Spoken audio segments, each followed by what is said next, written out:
एक राधेश्याम नामक युवक था। स्वभाव का बड़ा ही शांत एवं सुविचारों वाला व्यक्ति था। उसका छोटा सा परिवार था जिसमें उसके माता पिता, पत्नी एवं 2 बच्चे थे। सभी से वो बेहद प्यार करता था।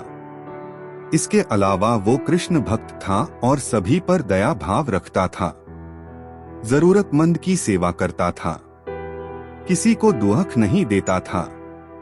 उसके इन्हीं गुणों के कारण श्री कृष्ण उससे बहुत प्रसन्न थे और सदैव उसके साथ रहते थे। और राधेश्याम अपने कृष्ण को देख भी सकता था और बातें भी करता था। इसके बावजूद उसने कभी ईश्वर से कुछ नहीं मांगा। वह बहुत खुश रहता था क्योंकि ईश्वर हमेशा उसके साथ रहते थे, उसे मार्गदर्शन देते थे। राधेश्याम भी कृष्ण को अपने मित्र की तरह ही पुकारता था और उनसे अपने विचारों को बांटता था। एक दिन राधेश्याम के पिता की तबीयत अचानक खराब हो गई। उन्हें अस्पताल में भर्ती किया गया। उसने सभी डॉक्टर्स के हाथ जोड़े, अपने पिता को बचाने की मिन्नतें की, लेकिन सभी ने उससे कहा कि वो ज्यादा उम्मीद नहीं दे सकते और सभी ने उसे भगवान पर भरोसा रखने को कहा। तभी राधेश्याम को कृष्ण का ख्याल आया और उसने अपने कृष्ण को पुकारा। कृष्ण दौड़े चले आए। राधेश्याम ने कहा, मित्र, तुम तो भगवान हो, मेरे पिता को बचा लो। कृष्ण ने कहा, मित्र, ये मेरे हाथों में नहीं है।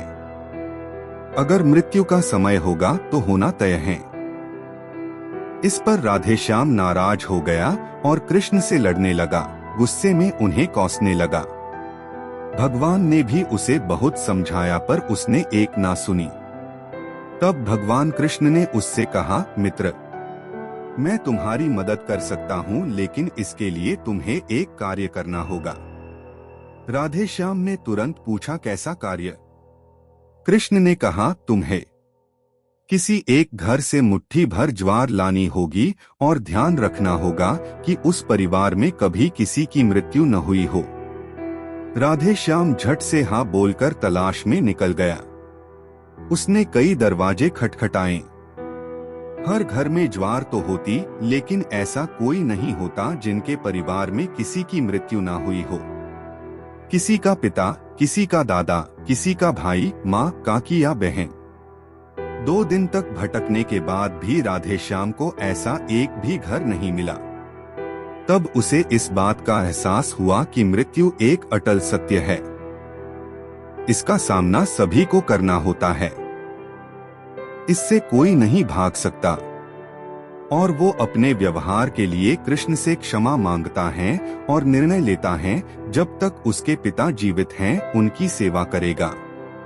थोड़े दिनों बाद राधेश्याम के पिता स्वर्ग सिधार जाते हैं।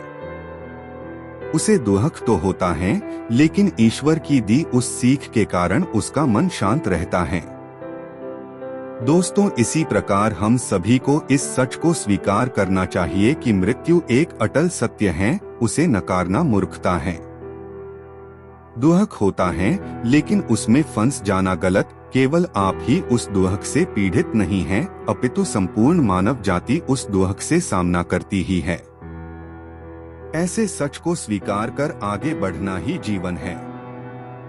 कई बार हम अपने किसी खास के चले जाने से इतने बेबस हो जाते हैं कि सामने खड़ा जीवन और उससे जुड़े लोग हमें दिखाई ही नहीं पड़ते। ऐसे अंधकार से निकलना मुश्किल हो जाता है। जो मनुष्य मृत्यु के सत्य को स्वीकार कर लेता है, उसका जीवन भार विहीन हो जाता है और उसे कभी कोई कष्ट तोड़ नहीं सकता। वो जीवन के हर क्षेत्र में आगे बढ़ता जाता है। धरती पर जिस प्रकार मौसम में बदलाव आता है, उसी प्रकार जीवन में भी सुख दुख आता जाता रहता है। कोई भी व्यक्ति हमारा मित्र या शत्रु बनकर संसार में नहीं आता। हमारा व्यवहार और शब्द ही लोगों को मित्र या शत्रु बनाते हैं। एकांत में ही एहसास होता है कि ईश्वर भी इंसान की सबसे पास होता है। ऐसी कृपा करो मेरे कृष्ण, आपका नाम ही मेरा धन हो जाए। जिस जगह आपको याद करूं वही मेरा वृंदावन हो जाए।